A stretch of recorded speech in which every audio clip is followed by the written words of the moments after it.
Shut up and sit down. Well, day 3 is in the books.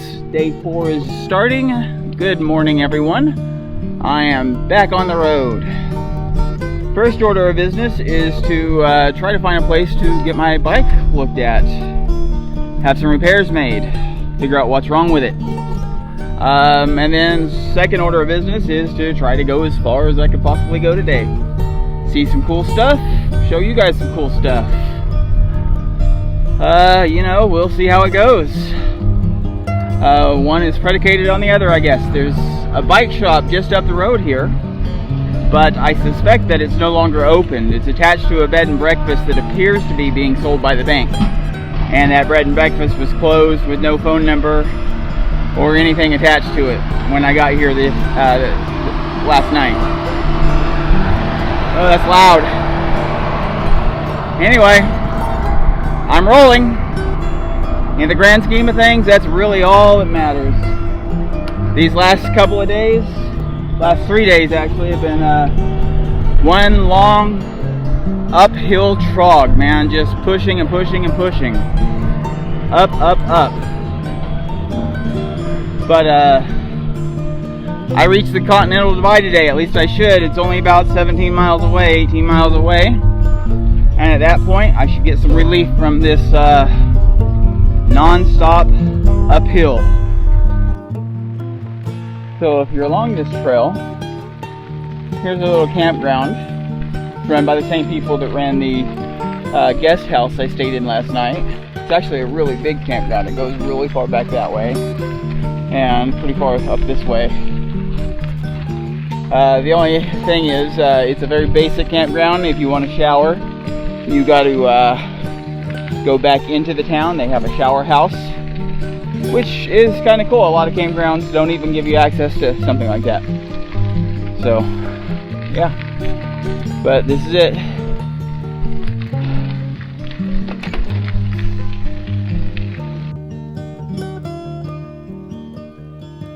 The song is just a song, it is just a song, it's just a pretty song.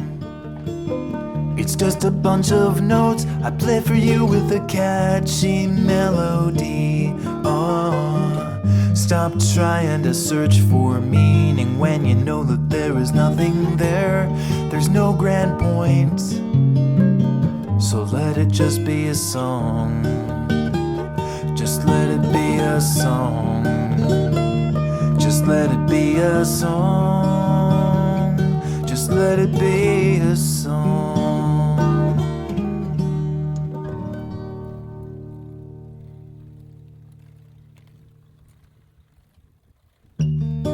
So I finally made it to the Eastern Continental Divide, which means I've got about 20 miles to Cumberland, which will mark the end of the Gap Trail and the beginning of the C&O Trail, where I'll be heading to Washington, D.C.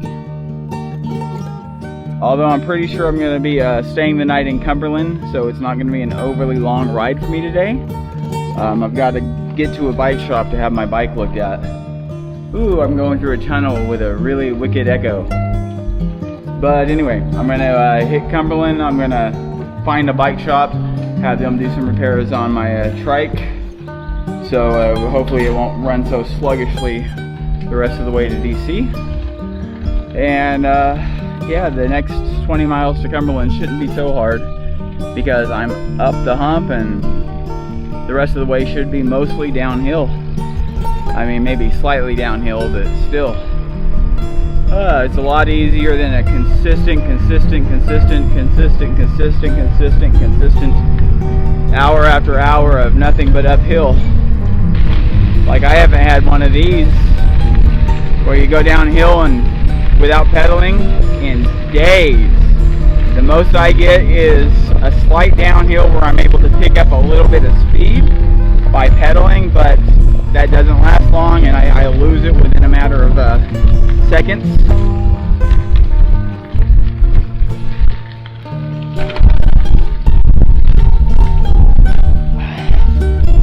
And whatever's wrong with my trike just happened again. Wait, there we go.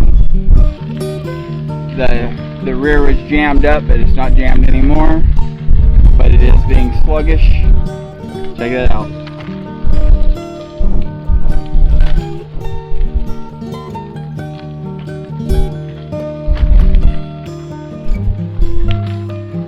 We're going down a gear.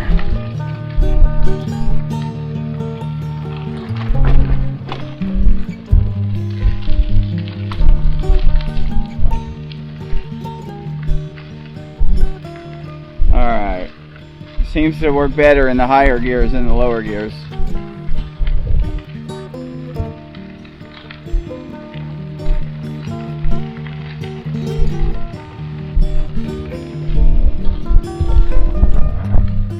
Anyway, well, that's one of the issues I've been having. The airline did something to screw up my bike, and I got to figure out what it is. But yeah. The ride's going really well. It's nice to be on the downhill for a change. And I've been trogging along that uphill for 3 days now, and I finally reached the top. I finally apexed it, and I feel really good about that. I've been trogging along at about 4 to 5 miles an hour for 3 days. Just but I got it.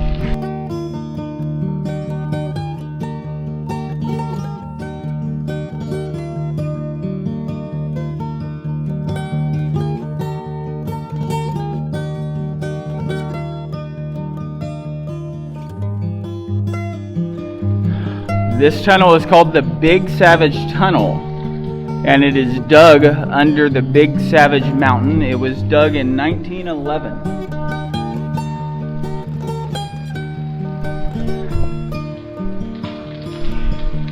My GPS doesn't have a clue, doesn't know how fast I'm moving.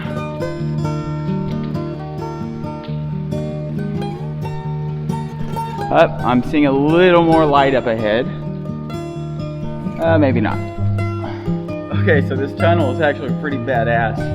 I've been in it for quite a while now. I can finally see the exit. I can't see the entrance anymore. Haven't been able to see the entrance for a while. I see a flashing light ahead of me, so there's someone else coming up on me from the other side.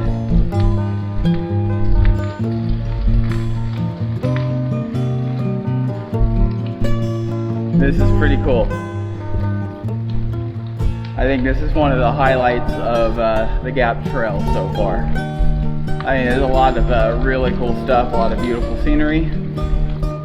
I'm halfway tempted to try to fly my drone in here, but it would probably lose GPS and go all kinds of wonky and crash into the walls. Hello. Sorry. Is that better?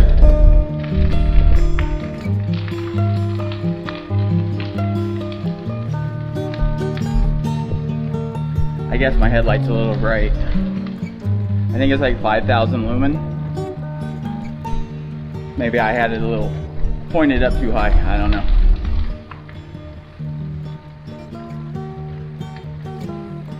Ooh, there's the exit. I don't know if you can see it yet, but I can see it pretty clearly. It is really cool in here too. It's a pretty warm day, and it is nice and cool in here. It's gonna be a shame to leave it. Oh, made it to the Mason-Dixon line. We're in the south. We're in the north. We're in the south. We're in the north. Pick a side already. But I don't know, this is pretty cool. Seems like all the cool stuff on this trail are all within a few miles of each other. But this is right at the border of Pennsylvania and Maryland. Pretty cool. Coming up on mile marker 1. It means one more mile and we're done with the Great Allegheny Passage. And then we're ready to start the C&O Trail to Washington, D.C. We're in Cumberland, Maryland.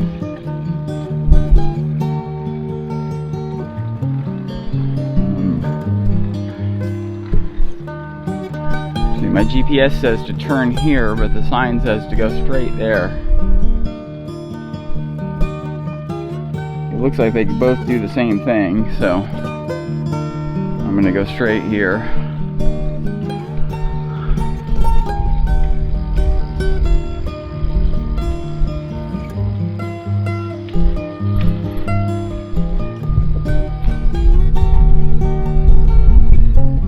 Yeah, that would have, I guess, brought me down here.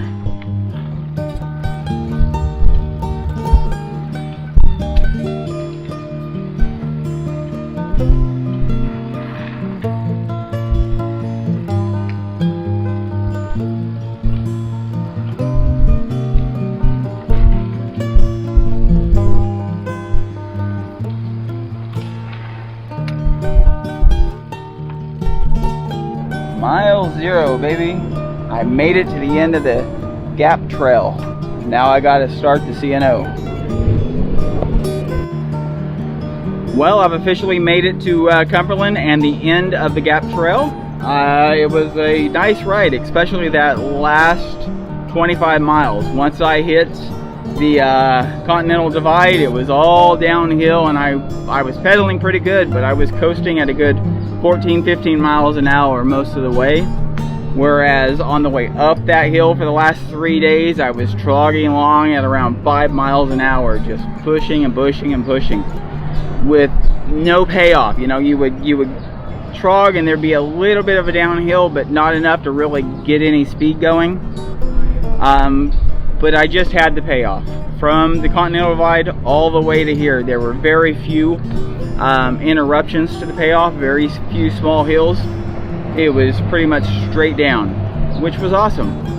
Anyway, I'm here. I've got to stay here overnight because the bike shop right over there is closed. I missed it by like 50 minutes. They closed at 6 o'clock. I got here at around 6:50. They open at 8 a.m. There's a Fairfield over there. I don't know how much they cost, but I'm gonna go check them out, see if they're affordable. If not, I'll look around someplace else.